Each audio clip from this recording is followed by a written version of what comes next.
Hi, everybody. Welcome to another Chats with Chaudhry. I hope you're all safe and well. Today, I'm delighted to be joined by Jon Ellenthal, who is the president of Apiject Systems. And if you didn't know it by now, Apiject Systems released a new study this week all about a life cycle assessment of the prefilled ApiJect injector, which actually does compare the environmental footprint of the Prefilled ApiJect Injector device to widely used traditional glass syringe options. And there's some really interesting findings actually within that study. So we thought we'd have a quick catch up to learn more about the study and what some of the findings were. So first of all, Jon, it's lovely to meet you. How are you, first of all? I'm doing well, Rizwan. I'm very happy to be here. How are you? I'm very, very well. The sun is shining outside my window. It's been extremely hot. In fact, I was in a car park and it reminded me of being in Florida, actually. It was so hot. Oh, well, that's a lovely transition for anybody who didn't notice the Florida Panthers jersey hanging up behind your door. As a fan of the New York Rangers, I consider that a provocative act, but I respect your choice. Well, it just shows that despite our differences, we can all get along, John. So that's the important thing. Absolutely. Right. Absolutely. Now, but before we start talking about your study, for viewers who are not familiar with Abject Systems, would you mind Sure. giving viewers a background on the company and actually what you do as a business? Certainly. Delighted to.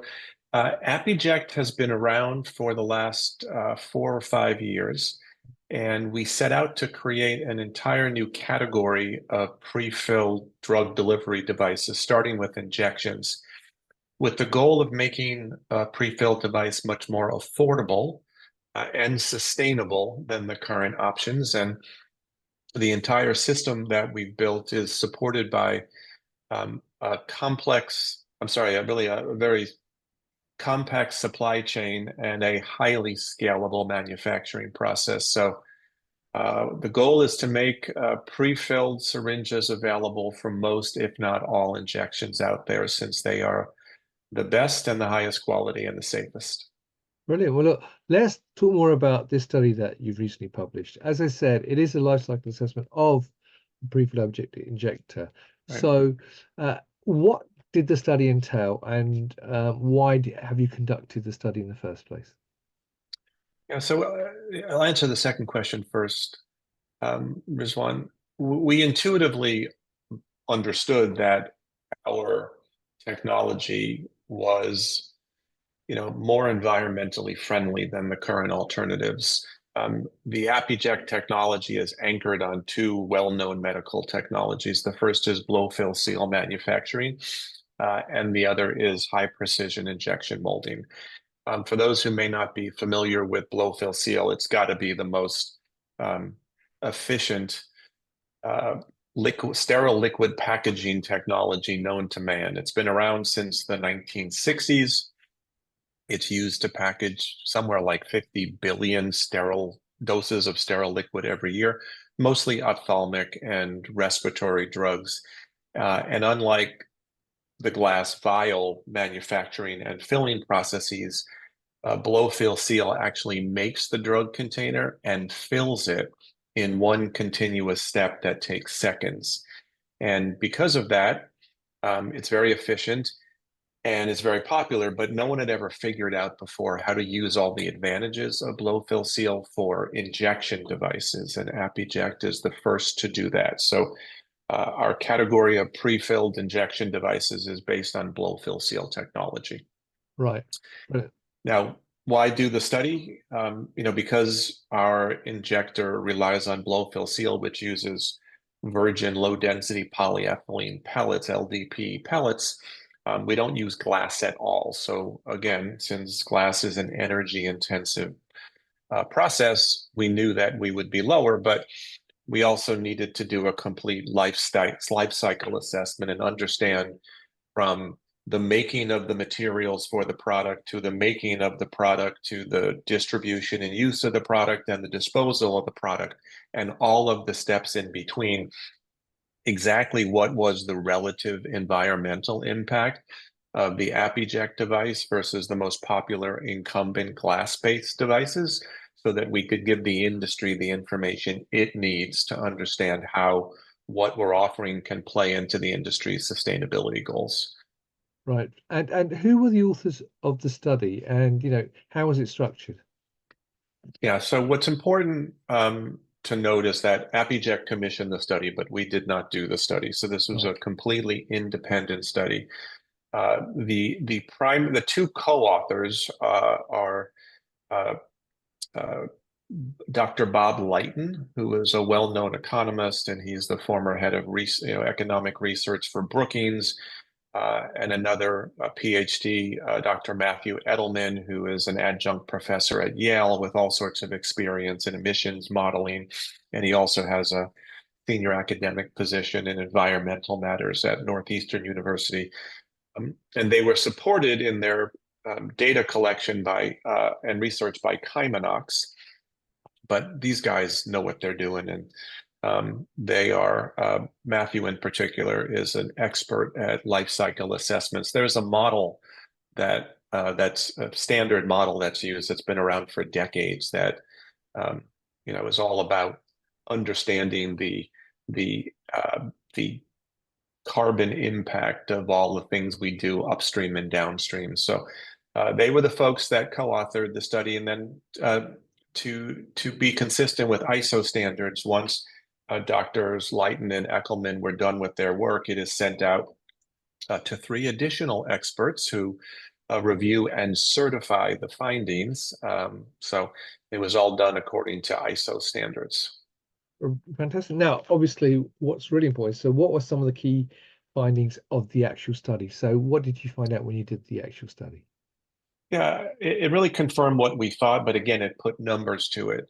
So I think, as you mentioned in your opening, we compared the Apiject device against 4 commonly used glass-based devices: the single-dose glass vials, and separate syringe, a multi-dose vial, as well as a lower prefilled and a staked prefilled device. And across all categories and all devices, the Apiject device had a lower carbon impact than all of the others. And the differences were material. And anyone that digs into the report can see all the details. One of the things that I guess the Environmental Protection Agency here in the United States has defined 10 categories for lifestyle assessment, and it's things like toxicity and carcinogens and greenhouse gas emissions and global warming. And across all 10 criteria, the Apiject technology had a lower carbon footprint than the 4 devices or technologies we were comparing to. So I'll just pick out a couple of findings that I think people will find interesting, Rizwan. One, when you just compare our BFS-based injection device against a single-dose glass vial and syringe, the glass vial has 125% higher carbon impact per dose than the Apiject device. Said another way, Apiject lowers the carbon emissions by 60%. Right. I also thought it was really interesting that when you look specifically at water consumption, the Apiject technology, or let me say it the other way, the glass vials use 100 times more water than an Apiject device, largely because of sterilization process in glass vials, which isn't necessary in BFS, which is an FDA recognized aseptic process. But so if you look at those numbers and say, okay, if we made 10 doses of something and put it in a single dose glass vial with syringe, it would require 2 gallons of water. To make those same 10 doses in an Apiject device, it would take 2 ounces of water. So that's an example of just how different the resource consumption is when it comes to these different devices. So those are just a couple of specific findings, Rizwan, but the report is filled with similar findings across the supply chain and manufacturing and distribution processes, including post-use disposal. Right, well, that is really interesting, and they're obviously fantastic results from your perspective as well. Yeah. But I know that obviously the industry, particularly if you look at life science and pharma, is trying to become more and more sustainable. Yeah. So from your perspective, where is the industry in terms of sustainability, if I get my teeth in right? Yeah. Well, that's a good question. if I could add one more little factoid to my last answer before, because this one I should have mentioned it was particularly interesting to me. When you look at just the sheer plastic usage, Yep. our device is based on LDP and polypropylene for the needle hub that is attached to the BFS container. When you look strictly at plastic use, our device uses less plastic than is used in a glass vial and syringe, and less plastic than is used in the two prefilled devices, the prefilled syringes that I mentioned. So just on a plastic to plastic to plastic basis, I just thought that was particularly interesting. Okay, to your question about where the industry is, I think anybody today, really across industries, understands that more and more buyers are deciding who to buy from and what to buy based on the environmental impact of those purchases, which means sellers need to be responsive to the fact that buyers are looking at the world that way. So when you look at pressure from customers, it is real. When you look at pressure from shareholders, in the case of public and private companies, that pressure is real, and more investors are writing into their in their investment requirements, sustainability sustainability considerations, and then of course governments are placing pressure on. So it's a real thing. It's impossible to go to an industry gathering these days and not have sustainability be a popular topic of conversation or a key theme of the conference.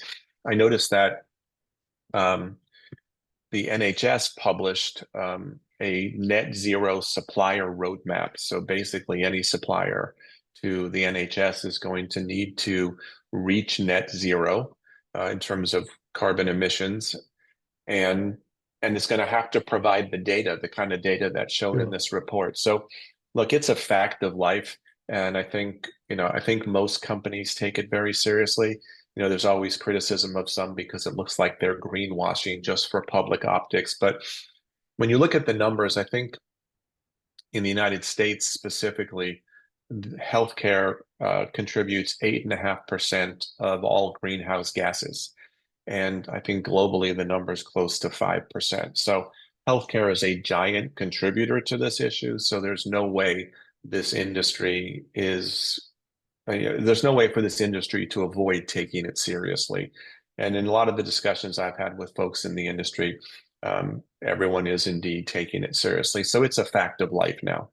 Right. And how do you think these findings will have an impact on the industry moving forward? And I think that's a great question. From an Apiject perspective, as I said earlier, our goal was to create a more affordable and more sustainable pre-filled drug delivery device. So the benefits, safety and performance benefits of pre-filled could be used much more widely than they are today, including in developing markets.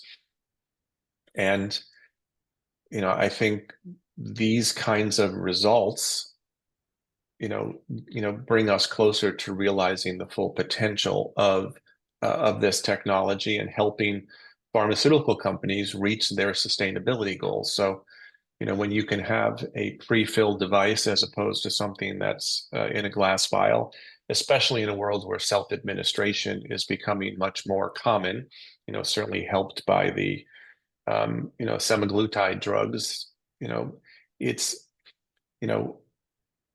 I think you can also look at where growth is coming from the industry. Medical injections, of course, are growing for a variety of reasons, but the fastest growing segment is pre-filled. And it's easy to see why. Unfortunately, pre-filled historically comes at a premium price, and supply is always an issue. So I think this becomes one smart way for the industry to basically decarbonize its operations. It's one way. There are obviously a lot of other processes at work in the pharmaceutical industry. Making API is a big factor as well, but it's a way for drug packaging to become a competitive advantage as opposed to everyone, just sort of having, using the same devices. So it's part of an answer, is our view, Rizwan, and and I've already seen companies come to the table and see how this technology can help them achieve their sustainability goals. And now, that's fantastic. Now, one other question, we talked about the impact on the industry moving forward. What do you think the study findings has in terms of an impact on Apiject and the prefilled injector going forward? Yeah, look, I think it's a good source of validation. So when, our job basically, or the job of any company, is to solve a problem or Sure. solve problems for its customers. So, what problems do we solve? We make the, safety and performance advantages of pre-filled more widely available, which is great. And two, we can help a company achieve or take a step toward achieving its sustainability goals. Yeah, there are other benefits too, in terms of, only needing, two raw materials and having a one-step fill finish process, as opposed to making vials, shipping them elsewhere, where they get filled and finished. So simplification is always a good thing. So I think it's a lot of validation, Rizwan. So this study basically gives our customers and our prospective customers the data that people need to really understand how we can help them solve a problem. But we'll be successful if we help companies solve problems, and that's what we're focused on doing. Well, Jon, that's brilliant. Thank you very much for taking the time talking about the study. Viewers, if you'd like to see the study for yourself, the link to the study is above this video. All you have to do is click on it and you'll be able to download the full study and learn more about what Jon was talking about. And obviously, if you've got any questions in relation to the study or about the Prefilled ApiJect Injector, Apiject as a company, feel free to get in touch with Jon and also many other people who work at Apiject. They're all on LinkedIn, so they're easy to contact directly as well. But you'll be able to contact them through the website, which has got lots and lots of white papers and lots of other videos on there, which you can learn more about the Apiject system and how they can help. So, Jon, it's lovely to see you. I hope the sun, I didn't ask you if the sun was shining where you are. Hopefully it is shining where you are. Is It's it? not so bad today. Good. Are you in London? I'm just on the outskirts, actually. All right, so generally speaking, most people have a sunshine advantage over you. So I don't want to make you feel bad. So if you're having a sunny day, Rizwan, I want you to believe that you're in the sunniest place on earth today. I don't want it to be the So sunniest place, John, because I do want to be able to not avoid sunstroke. So if 32 degrees is fine here okay, anyway. So sunstrokes are not good. I'm with you. Listen, thank you for having me. It was fun to talk about the study, and I appreciate your questions. And with the exception of your Florida Panthers jersey in the background, it was a true pleasure to talk to you, Rizwan. Thank you. well, thank you, John. And viewers, thank you for watching. Now, as I said, if you'd like to learn more about Apiject, the study itself, click on the link above this video, see the study, and there's a link straight to the website as well, so you can learn more. But also, you'll be able to meet Apiject at many, many events throughout the year in Europe and North America. So again, they're all listed on their website, but I'll put a few above this video as well, so you can see where you can meet them in person and more from the team. So, John, it's lovely to see you again once again, and hopefully we'll catch you in the not too distant future in person. And viewers, thank you for watching. Have a wonderful summer, and hopefully I'll see you in person in not too distant future. And until then, as always, stay well and stay safe. Bye bye.